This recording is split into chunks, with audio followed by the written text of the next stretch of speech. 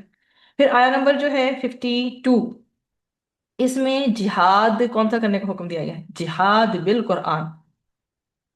اور نبی کریم صلی اللہ علیہ وسلم کو حکم دیا گیا کہ وہ کفار کے خلاف کیا کریں؟ قرآن حکیم کے ذریعے جہاد کریں۔ اور یہ کون سا جہاد ہوگا؟ جہاد بالقرآن ہوگا، کہ قرآن کے ذریعے ان پر حق کو واضح کر دیں، ان کے باطل جتنے بھی عقائد ہیں اس کی کیا کر دیں؟ نفی کر دیں، اور ان کے اعتراضات کے اور ان کے سارے سوالوں کے جواب دے کر ان پر تمام حجت کر دیں۔ نبی کریم صلی اللہ علیہ وسلم نے نبوی زندگی کے جو ہے 23 برس جہاد میں گزارے، ان میں سے 15 سال وہ تھے جو آپ صلی اللہ علیہ وسلم نے جہاد بالقرآن کے لیے جو ہے دعوت کے ذریعے منظم اور تربیت یافتہ جتنے بھی ان کے ساتھ ساتھی تھے ان کے ساتھ مل کر باقاعدہ ایک جماعت تیار کر لی تھی۔ اور اور تقریباً کہا جاتا ہے کہ 8 برس 8 ایئرس کا وہ ٹائم پیریڈ تھا جب جہاد بالقرآن قرآن کو جاری رکھا گیا۔ اور اس کے ساتھ ساتھ جو ہے غار ہرا سے یہ آغاز ہوا تھا، نبی کریم صلی اللہ علیہ وسلم کی یہ پہلی جہاں وحی آئی تھی نا، غار ہرا سے جہاد بالقرآن شروع ہوا۔ اور بدر سے کیسا جہاد ہوا تھا؟ غزوہ بدر سے عسکری جہاد ہوا تھا۔ تو اللہ سبحانہ و تعالی ان تمام مرحلوں میں جیسے بھی برکتیں حاصل ہوئیں صحابہ کرام کو، ہمیں بھی ویسی برکتیں سمیٹنے کی توفیق عطا فرمائے۔ پھر 53 سے 55 تک دیکھتے ہیں، اللہ سبحانہ وتعالیٰ نے مزید اپنی نعمتوں کا تذکرہ کیا ہے۔ کیا ہی خوبصورت آیت ہے، وَهُوَ الَّذِي مَرَجَ الْبَحْرَيْنِ هَذَا عَذْبٌ فُرَاتٌ وَهَذَا مِلْحٌ أُجَاجٌ وَجَعَلَ بَيْنَهُمَا بَرْزَخًا وَحِجْرًا مَحْجُورًا۔ اور وہی ہے جس نے کیا کیا ہے؟ دو سمندر آپس میں ملا رکھے ہیں، ہاذا عذب فرات و ہاذا ملح اجاج۔ کیا کہا جا رہا ہے؟ ایک ہے میٹھا ان میں سے اور مزیدار، اور دوسرا کھاری اور کڑوا ہے، اور ان دونوں کے درمیان کیا ہے؟ ایک حجاب ہے، ملتے نہیں ہیں آپس میں۔ کیا ایک خوبصورت بات ہے کہ اللہ تعالیٰ نے پانی کے دو طرح کے آپ کے سامنے سمندر بہا دیے، ایک کا ذائقہ کڑوا ہے اور دوسرے کا نمکین ہے، جبکہ دوسرا میٹھا اور پیاس بجھانے والا ہے، دونوں اکٹھے ہی بہتے ہیں، لیکن ان کے درمیان ایک ایسی اوڑ ہے، ایک ایسا جو ایسی اوٹ ہے، ایک پردہ ہے جس سے یہ آپس میں امیزش نہیں ان کی ہو سکتی، مکسنگ نہیں ہو سکتی۔ سبحان اللہ! یہ کوئی اور ایسا کر سکتا ہے؟ کتنی دیر پانی کو روکے گا ایک سے دوسرے میں بننے سے؟ نہیں کر سکتا۔ یہ اللہ کی وہ تخلیق ہے، جیسے اب ہم اس دن دودھ کا بھی پڑھ رہے تھے کہ کن دو چیزوں کے درمیان سے ہمیں پیارا سا میٹھا سفید دودھ جو ہے وہ ملتا ہے۔ تو اللہ سبحانہ تعالیٰ بتا رہے ہیں کہ اللہ نے پانی ہی سے انسان کو تخلیق کیا ہے۔ وَهُوَ الَّذِي خَلَقَ مِنَ الْمَاءِ بَشَرًا فَجَعَلَهُ نَسَبًا وَصِهْرًا وَكَانَ رَبُّكَ قَدِيرًا۔ اللہ سبحانہ تعالیٰ بتا رہے ہیں انسان کو کس سے کیا ہے؟ پانی سے ہی انسان کو تخلیق کیا ہے، اور اس کی سہولت اور مدد کے لیے دو طرح کے اس کے رشتہ دار بنائے ہیں، ایک تو اس کے میکے والے، دوسرے اس کے سسرالی رشتہ دار، ٹھیک ہے؟ ایک وہ جو پیدائش کے سبب سے بنتے ہیں، اور دوسرے نکاح کی وجہ سے۔ تو یہ اللہ تعالیٰ کے احسانات نہیں ہیں تو پھر اور کیا ہیں؟ البتہ انسانوں کی اکثریت اس میں بھی احسان فراموش ہے، جب وہ ان رشتوں سے جان چھڑانا چاہتی ہے تو اس رشتے ایکچولی انسان کبھی بھی کوئی برا نہیں ہوتا، اس کی عادتیں بری ہوتی ہیں، لیکن ہم پھر لوگوں کے نام سے ان سے ہی چڑھنے لگتے ہیں۔